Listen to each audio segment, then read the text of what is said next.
Greetings. Today we continue in part 2 of the sin unto death from 1 John 5:16 through 18. We pick up reading in Hebrews chapter 2 and verse 2, where it says, "For if the word spoken by or unto angels was steadfast, and every transgression and disobedience received a just recompense of reward."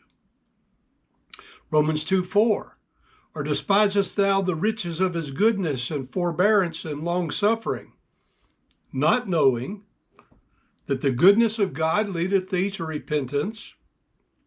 By contrast, Romans 2:5 continues, "But after thy hardness and impenitent heart treasurest up unto thyself wrath against the day of wrath and revelation of the righteous judgment of God."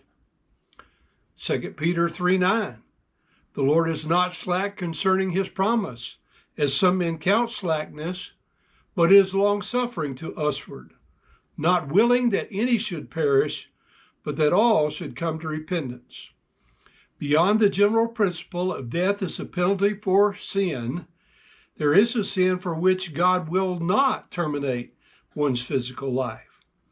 1 John 5:16 literally says, "If anyone he should know by seeing his particular brother sinning a sin, not with a reference to a death, he shall ask, and he shall give a life to the ones not sinning with a reference to death."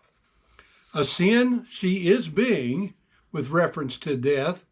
I'm not saying that concerning that one he should pray, that is, ask or request. Now 1 John 5:16 and 17 divides all sin, missing the mark of God's perfections, into two broad categories.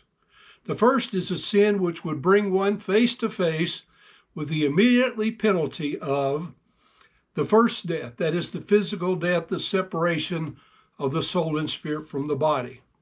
The second is a sin which would not bring one face to face with an immediate penalty of physical death. Now we'll consider 2 points on the subject of the sin unto death. The first is the deciding of the sin unto death, and the second is the discerning of the sin unto death.